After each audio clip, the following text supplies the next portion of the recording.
Hello YouTube, this is Charlie426, and today we have the review of the Premium Bandai exclusive, or P-Bandai exclusive, the Robot Damashii Atlas Destroyer from the Pacific Rim The Black series.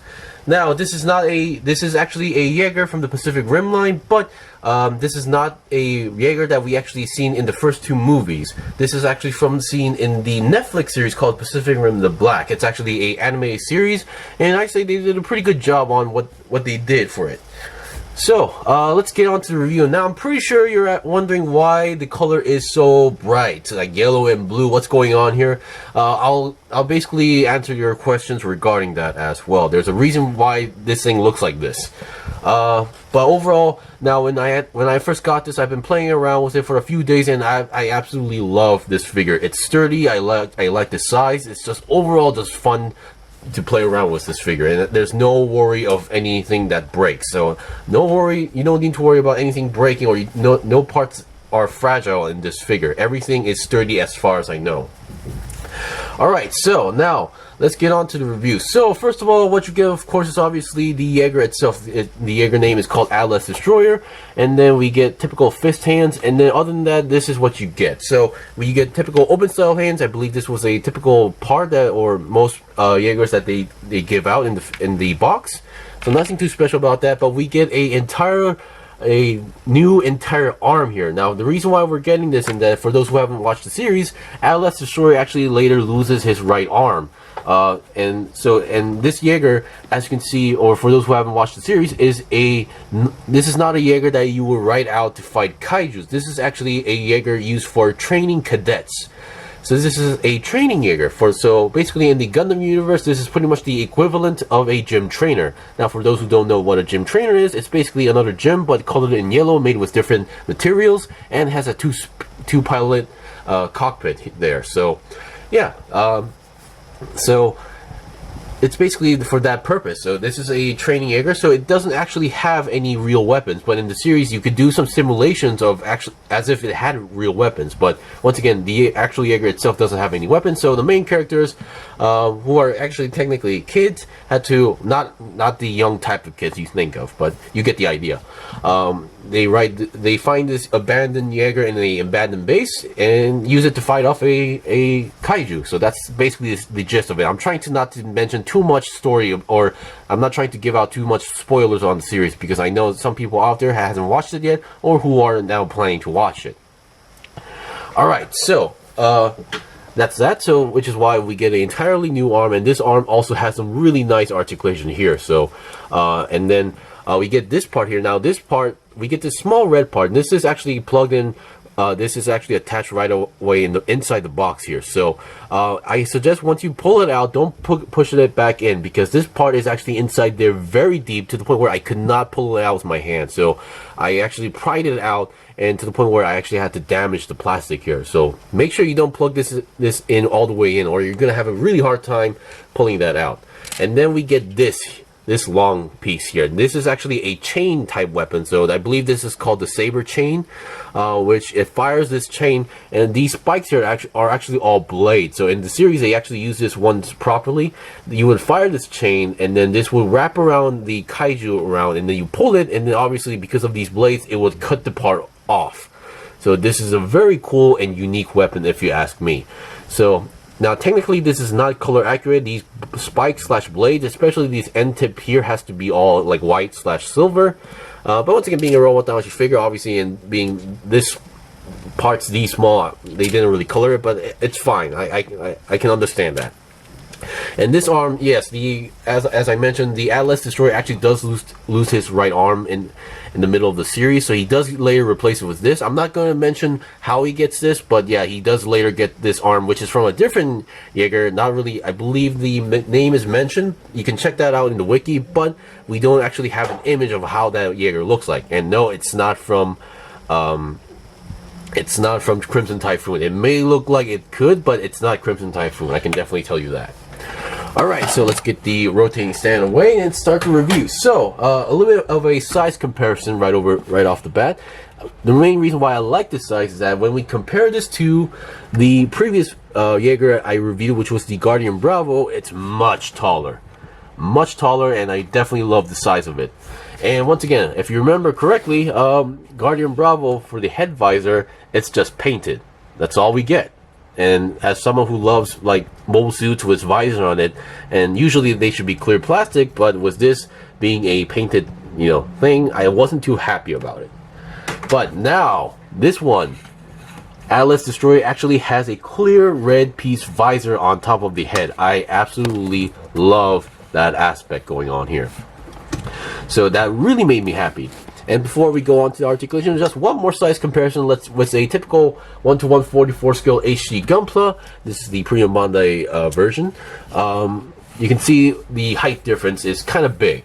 Now I'm not gonna. This is slightly smaller than a typical master grade kit, 1:100 scale. So, yeah. All right. So now let's get on to the review. So let's start with the head as usual. So the head, definitely loving that red visor here. The head articulation is pretty okay for what it is. You have the neck joint there, and then you can go down, up, and then move side to side. You can't go 360 because there are parts blocking the way, and the way how it's connected seems to be on an angle, so which is why we can't really rotate it 360. And the head design, it kind of reminds me, like it looks like some sort of mixture between the Gypsy Danger and Striker Eureka. It could be me. And I should mention that this is actually a Mark III Jaeger, so yeah. Now there are actually other Jaegers in the series, in the Netflix anime series, and yeah, I do hope they actually make those into Robot Damashii figures as well. Alright, so let's look at the arms. Now the arms definitely a huge improvement compared to the Guardian Bravo. First of all, the main connection here is a ball joint, and yes, as mentioned, you can actually pop out the ball joint here and then replace it with this arm. So it actually disconnects pretty easily than you think. So I'll get into that later, but for now, you can go 360 on this arm, go to the side 90 degrees, and 360 twist on the lower arm is possible, and we get a very nice bend going on here. And oops, I guess I should, yeah, there we go. We get a nice bend going on the arm, and hand-wise, it's your typical Robot Damashii style hands where the ball joint is on the arm, and then the hand has the hole here. So, very nice connection here. Now, as you can see, the shoulder joint, being a ball joint, you do have a forward and backward movement, and the shoulder joints are very unique. So, they're on these clip-style mechanisms. As you can see, they separate it, but this is where you clip on, and then this clip actually connects to the shoulder armor with a ball joint right on the top here. So I say that's a pretty unique joint system, and because of this, it doesn't, whenever you move the arm, the shoulder armor doesn't get in the way, because sometimes for some kits or figures, the arm articulation can actually get hindered by the shoulder armor, but this one you should have no problem as well. Once again, the shoulder joint popped out again. So once again, if you're trying to pop off the arm, do make sure you pop off this piece as well, just to avoid any losing or breakage. So here is the arm. Now this joint here, this double ball jointed thing here is also pretty much, I believe it's pretty much the same thing that we saw in the previous figures. Now to replace the arm, you just need to pop out this entire joint here, and there you go. You can connect this here, but I'll do that later, because I believe in the series, the Atlas Destroyer does actually walk around like this for a while. Alright, so we've seen the main body. Let's look at the back. Now, looking at the back, nothing too special going on here, but I do love the overall mechanical design here, the mechanical spine, and some descriptions on the butt section, and the symbol that we all know.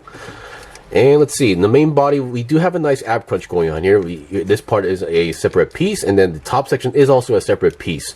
Now, rotating the main body isn't as great because, once again, these parts are actually blocking the way, so you can't go 360. But as a Jaeger, I think this is pretty much enough, because there was the only case where we could see a Jaeger that could move the lower body or upper body, the 360, was Crimson Typhoon, and Crimson Typhoon, to be fair, was a very unique design Jaeger. It wasn't your typical style Jaeger, so yeah.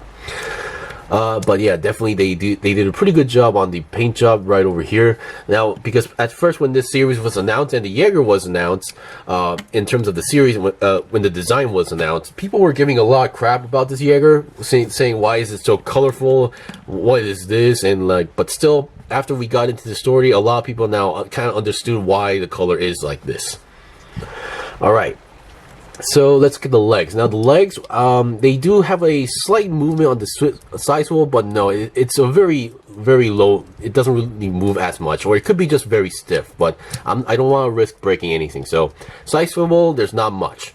And the main connection here is a ball joint, but a very kind of a stiff ball joint. So do be careful about that part.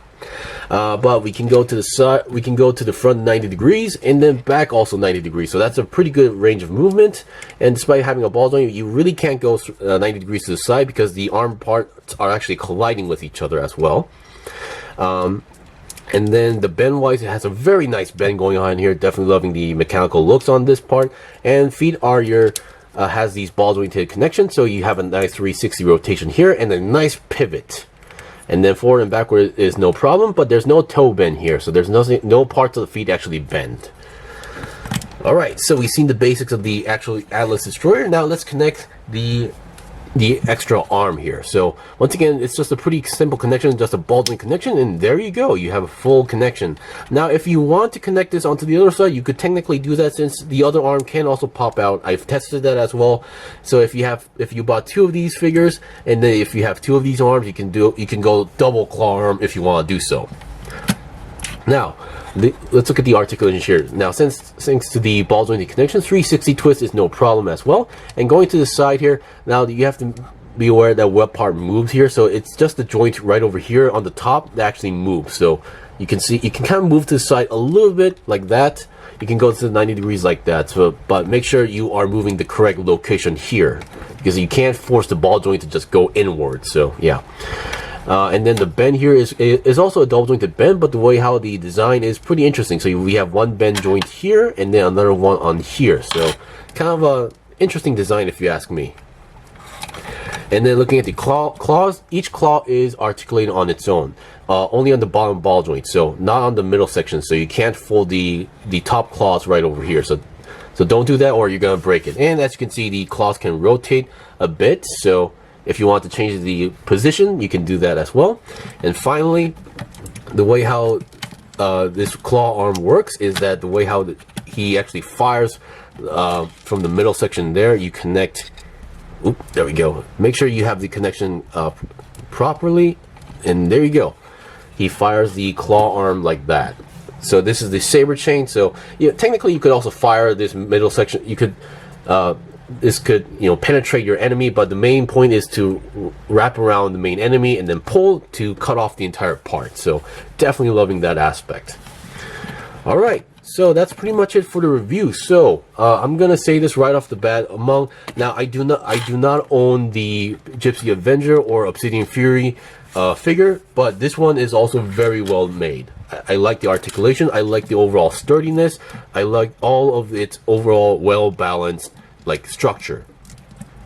So yeah, if for those who haven't got this yet or who is going to be receiving it, you're going to enjoy this figure a lot. But if you can find this one from a secondhand seller, definitely for a good price, I would highly recommend it if you're a big fan of the Pacific Rim line or just a fan of Jaegers. Because once again, from Bandai, we don't have many Jaeger products other than the HG kits and then the Robot Damashis. There's not many out there these days. So yeah, I would take pretty much any Jaeger product from Bandai.